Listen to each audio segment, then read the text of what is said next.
पाकिस्तान के army chief field marshal Asim Munir Bharat को एक शॉकिंग न्यूक्लियर धमकी दे रहे हैं। कुछ देशों को जब तक उनकी मतलब की चीज न दो वो अपना काम ठीक से नहीं करते, और उसमें पाकिस्तान भी एक है।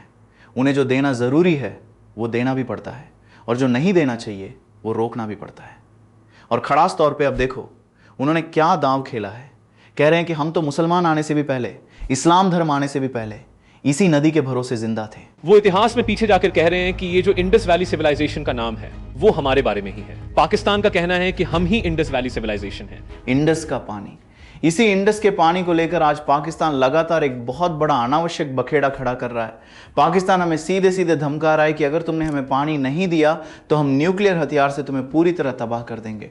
वो स्पष्ट रूप से कह रहे हैं कि हमारे सैनिकों के सर कलम कर दिए जाएंगे। इतना ही नहीं, वो ये भी खुलेआम धमकी दे रहे हैं कि भारतीय एक बूंद पानी भी नहीं पी सकेंगे, सारा पानी खून बन जाएगा। हमने दरअसल पानी क्यों रोका हुआ है और वो वास्तव में पानी क्यों मांग रहे हैं, इन दोनों के बीच एक वास्तव में बहुत बड़ा फर्क है। और ख़ास तौर पर अभी पाकिस्तान इंटरनेशनल लेवल पर अपने देश के अंदर की गंभीर मुश्किलों से ध्यान भटकाने के लिए भारत का मुद्दा जानबूझकर फिर से उठा रहा है। ये काफ़ी नाजुक समय है जब हम भारतीयों को थोड़ा संभल कर रहने की ज़रूरत है। तो चलिए देखते हैं कि ये पूरा मामला क्या है। प्यारे दोस्तों, आप सभी को नमस्कार।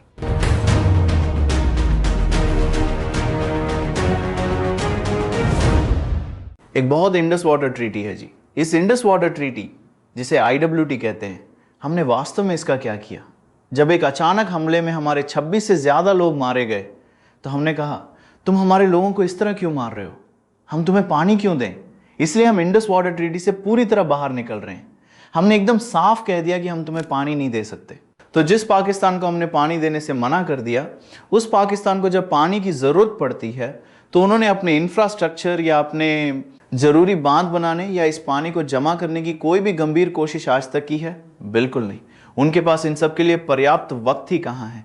इतनी सारी मुश्किलें हैं और ख़ासकर अपने ही देश के आतंकवाद को वो अब पूरी तरह काबू नहीं कर पा रहे हैं। पाकिस्तान को समझ ही नहीं आ रहा है कि करें तो क्या करें, कुछ नहीं। 3 दिन पहले ही पाकिस्तान के सारे मंत्री एक साथ मिलकर कह रहे थे कि हमें इंटरनेशनल लेवल पर भारत के खिलाफ एक बड़ा मुद्दा खड़ा करना चाहिए। पर उसी पाकिस्तान के पाकिस्तान ऑक्यूपाइड कश्मीर के नेता क्या कह रहे हैं जानते हैं? अरे पाकिस्तान, तुम ना हमें वास्तव में पूरी तरह बिल्कुल जीने दोगे, ना इंडिया को जीने दोगे। तुम सोचते हो हमें सचमुच पता नहीं है कि तुम यहां से इंडिया के भोले भाले नौजवानों को गन्स पार्सल करते हो? ऐसा कहकर पाकिस्तान ऑक्यूपाइड कश्मीर के नेताओं ने पाकिस्तान के खिलाफ जोरदार आवाज साफ साफ उठाई है। तो वहां से आने वाली गन्स को आसानी से सीधे यहाँ के ब्रेन वॉश किए गए नौजवानों के हाथों तक जानबूझकर पहुंचाने के लिए पाकिस्तान ने एक बहुत ही विशाल नेटवर्क तैयार कर रखा है। उसी नेटवर्क को उन्होंने पाकिस्तान ऑक्यूपाइड कश्मीर में भी भेज दिया है। हमारी मांग, हमारे प्रदर्शन को ख़त्म करने के लिए पाकिस्तान लगातार कोशिशें कर रहा है। ये कहकर पाकिस्तान ऑक्यूपाइड कश्मीर के लोग सड़कों पर बड़े पैमाने पर उतर आए हैं।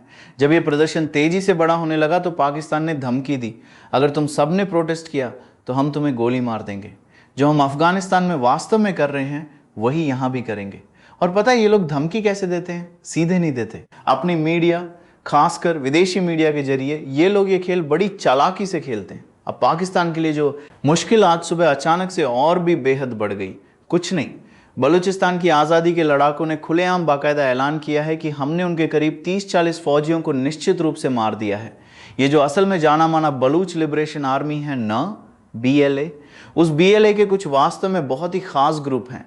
उनमें दरअसल खास तौर पर सबसे इंपॉर्टेंट ग्रुप है मजीद ब्रिगेड। मजीद ब्रिगेड नाम के इस ग्रुप का नाम 2 मशहूर भाइयों की वजह से मुख्य रूप से पड़ा, मजीद लंगाओ सीनियर और मजीद लंगाओ जूनियर। इनमें से जो असल मजीद लंगाओ सीनियर थे वो वास्तव में 1974 में पाकिस्तानी फौज से अत्यधिक दृढ़तापूर्वक बहादुरी से लड़ते हुए एक बहुत ही घातक खतरनाक ग्रेनेड फेंकने से बिल्कुल ठीक पहले वो अत्यंत दुर्भाग्यवश उन्हीं पर फट गया और उनकी असमय ही तुरंत मौत हो गई। इसीलिए BLA, बलूचिस्तान लिबरेशन आर्मी ने खास तौर पर उन्हीं के नाम पर एक पूरी ब्रिगेड बनाई। इसी का नाम मजीद ब्रिगेड है। वैसे एक कहानी ये भी है कि इस मजीद ब्रिगेड और BLA के बनने की वजह KGB थी, अफगान। उस जमाने में अफगानिस्तान सोवियत यूनियन यानी रूस के कंट्रोल में था। अब सोवियत यूनियन के कंट्रोल में होने की वजह से पाकिस्तान की नज़र हमेशा अफगानिस्तान पर रहती थी। पाकिस्तान में होने वाली तरह तरह की परेशानियों का असर अफगानिस्तान और ईरान पर भी पड़ता था, क्योंकि अगर आप उनका बॉर्डर देखें तो वो अफगानिस्तान और ईरान से जुड़ा है। इसीलिए अफगानिस्तान में मौजूद KGB ने सीधे पाकिस्तान जाकर कहा, ये क्या कर रहे हो तुम लोग, क्या तुम्हें आज़ादी नहीं मिलेगी? और BLA नाम का एक ग्रुप फॉर्म कर दिया। उस BLA ग्रुप को फॉर्म करके जिस जमाने में सोवियत यूनियन हुआ करता था, उस दौर में सोवियत यूनियन को अफगानिस्तान छोड़कर जाने के लिए मजबूर होना पड़ा। उसके बाद अफगानिस्तान पर किसने राज किया? एज यूजुअल हम सब जानते हैं, अमेरिका ने। तो KGB की बनाई हुई ये BLA धीरे धीरे वहाँ के लोगों की आवाज़ बन गई। हमें बलूचिस्तान चाहिए, हमारा अलग देश बनाओ, तुम्हारी सियासत ठीक नहीं है, हमारी पढ़ाई ठीक नहीं है, हमारे लिए नौकरियाँ नहीं हैं। ये सब कहकर बलोच लिबरेशन आर्मी बहुत बड़ी हो गई। और जब ये इतनी बड़ी हुई तो इसे दबाने के लिए पाकिस्तान, आज अगर BLA ग्रुप को देखें तो उसमें करीब 2000 से 5000 लोग ही होंगे। उसमें भी ये जो मजीद ब्रिगेड है, कहते हैं कि उसमें सिर्फ 500 से 600 लोग ही हैं। अब आप पूछेंगे कि क्या पाकिस्तान की फ़ौज इन 500-600 लोगों को नहीं संभाल सकती? तो सर, नहीं सकती। यही तो पाकिस्तान की हालत है। इसी ब्रिगेड ने आज एक मैसेज फिदाइन नाम के एक संगठन को भेजा। ये फिदाइन एक स्क्वाड है, ये भी BLA का ही एक स्क्वाड है। तो इस फिदाइन स्क्वाड और मजीद ब्रिगेड ने मिलकर आज एक हमला किया है, और ये पूरा हमला BLA के हक्कल नाम के मीडिया विंग के जरिए दुनिया के सामने पूरी तरह से साफ साफ आया। ये जो हक्कल मीडिया है, उन्होंने कुछ अत्यंत अहम वीडियो क्लिप्स जारी किए हैं। पाकिस्तान की फौज एक बड़ी गाड़ी में आ रही थी कि तभी बिल्कुल अचानक मैंने जिस मजीद ब्रिगेड की बात की थी, उसमें से एक आदमी ने सुसाइड अटैक कर दिया। उसकी पूरी कोशिश थी कि वहां मौजूद सारे फौजी जवानों को मार गिराए। जब यह हुआ तो पाकिस्तानी फौजियों ने तुरंत ताबड़तोड़ जवाबी फायरिंग शुरू कर दी, और उस फायरिंग को रोकने के लिए मजीद ब्रिगेड नहीं बल्कि फिदाइन स्क्वाड सामने आया। इस फिदाइन स्क्वाड ने वहां मौजूद फौजियों पर जबरदस्त अटैक किया। कई बिल्डिंग्स जमींदोज कर दी गईं। BLA के मीडिया विंग हक्कल ने यह खबर फैलाई कि 30 से 40 पाकिस्तानी सैनिक मारे गए हो सकते हैं। तो अब देखिए, पाकिस्तान के अंदर सिर्फ यही एक मसला नहीं है, उन्होंने अफगानिस्तान से भी दुश्मनी मोल ले रखी है। उनका कहना है कि अफगानिस्तान कोई इस्लामिक देश है ही नहीं। अगर वो इस्लामिक देश होते तो वो ये सब न करते। इसलिए हम अफगानिस्तान पर हमला करें तो किसी भी अरब या इस्लामिक देश को कुछ नहीं बोलना चाहिए, ऐसा पाकिस्तान कहता है। तो मतलब जब ज़रूरत हो तो कोई इस्लामिक है, और जब ज़रूरत नहीं तो वो इस्लामिक है ही नहीं। पाकिस्तान इस तरह का खेल बड़े पैमाने पर खेल रहा है। वो अफगानिस्तान के लोगों को मार रहे हैं, पर क्या कोई अरब या इस्लामिक देश इस पर सवाल उठा रहा है? नहीं उठाएगा, क्योंकि पाकिस्तान की मुश्किलें बढ़ती ही जा रही हैं। पाकिस्तान हर देश के पास, हर पश्चिमी देश के पास जाकर अमेरिका के पैर पकड़कर कह रहा है, सर हम कुछ भी करते हैं, हम आपको नोबेल प्राइज़ दिलवा देंगे, हम बस यूं ही हाँ में हाँ मिलाने को मत कहिए। ऐसा बोलकर ट्रंप से बात की और कई यूरोपियन देशों के पास जाकर कहा, सर हमने पानी मांगा, वो पानी नहीं दे रहे, पानी ही हमारी असली प्रॉब्लम है। इंडिया पानी को एक हथियार की तरह इस्तेमाल कर रहा है। ऐसा कहकर इंडिया के बारे में उल्टा सीधा बोला। पर जब इंडिया ने कहा कि क्रॉस बॉर्डर टेररिज्म रुकने पर हम पानी दे देंगे, तो कोई भी देश इंडिया की बात क्यों मान रहा है और पाकिस्तान का साथ क्यों नहीं दे रहा? क्योंकि हर देश को पाकिस्तान का असली चेहरा पता है। इंडिया तो एक कदम और आगे बढ़कर आज 23 से भी ज़्यादा पाकिस्तानियों पर तुम लोग पक्के आतंकवादी होकर ठप्पा लगा दिया है। हमारी होम मिनिस्ट्री के जरिए आज ये न्यूज़ पास हुई है, चाहे तो मैं प्रूफ दे सकता हूँ। तो जैसे ही ये खबर आई, पाकिस्तान के फिर से पसीने छूट गए कि इंडिया ने इनकी लिस्ट निकाली कैसे।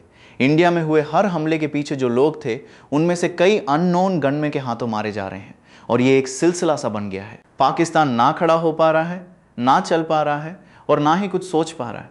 ऐसा लग रहा है जैसे नसें कमज़ोर पड़ गई हों और पूरा देश कांप रहा हो।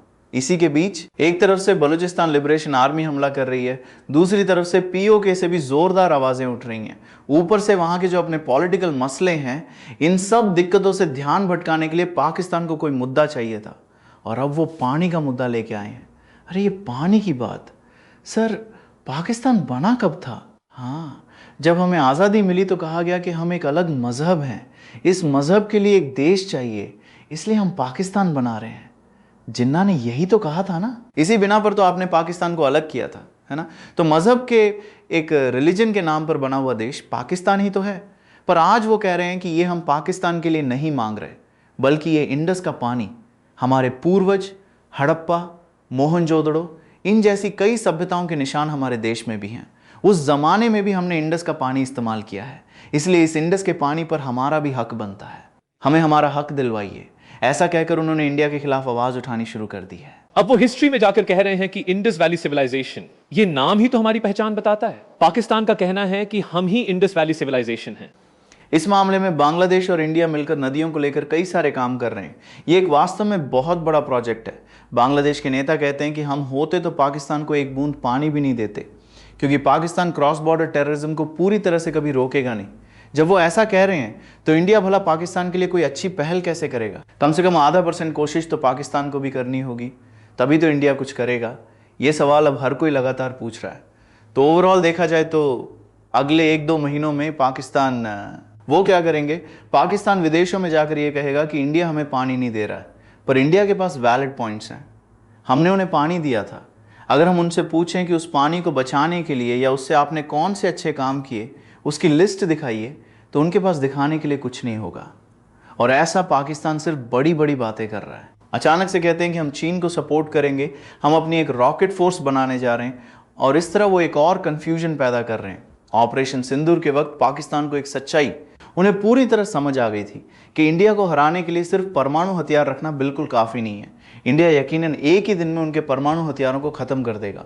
इंडियन एयरफोर्स और ड्रोन फोर्स अंदर घुसकर उन्हें अपने हथियार एक्सेस करने तक कतई नहीं देगी। इसलिए उन्हें क्या चाहिए?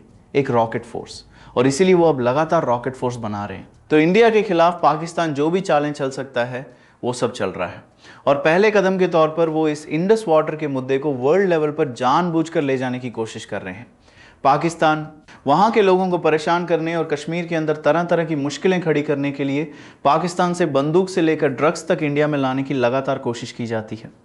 और ये भी ध्यान देने वाली बात है कि इंडिया ने कई बार इन कोशिशों को पूरी तरह नाकाम किया है।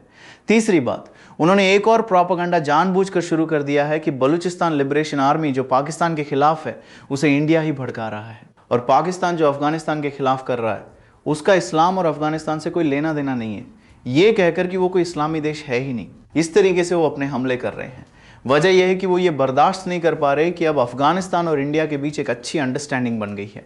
ये सब पाकिस्तान की वो चालें हैं जो वो इंडिया के खिलाफ चल रहा है, और ये तो पता ही है कि इसके पीछे चीन है, लेकिन इंडिया इससे भी बड़ा एक अलग ही खेल खेल रहा है। और ख़ास तौर पे आज इंडिया ने डिफेंस में एक बहुत बड़ा फैसला लिया है। उस फैसले के साथ साथ इंडिया इंटरनेशनल लेवल पर भी पाकिस्तान को चेकमेट करने की कई कोशिशें कर रहा है। वो क्या हैं, इस बारे में हम किसी और दिन पूरी डिटेल में बात करेंगे। तो चलिए देखते हैं। पाकिस्तान के जरिए इंडिया को काफ़ी मुश्किलें आ रही हैं। कहा जा रहा है कि एल नीनो शुरू हो गया है। इस एल नीनो की वजह से कई देशों पर असर पड़ेगा, और पाकिस्तान भी उनमें से एक है। वहाँ सूखे से भी बुरे हालात हैं और लोग बहुत ज़्यादा तकलीफ में हैं। क्या इंडिया हमारी मदद नहीं करेगा? पूरी दुनिया को इंडिया के बारे में बुरा भला कहना चाहिए। जब पाकिस्तान इस तरह का प्रोपेगेंडा फैलाता है तो इंडिया ने भी इसके जवाब में काउंटर मेजर्स तैयार रखे हैं, और वो एक से बढ़कर एक हैं। देखते हैं, जब इसकी और डिटेल्स आएंगी तो हम अपने चैनल पर इसके बारे में बात करेंगे। अच्छी बातें बांटकर एक अच्छा समाज बनाएंगे। शुक्रिया। नमस्ते।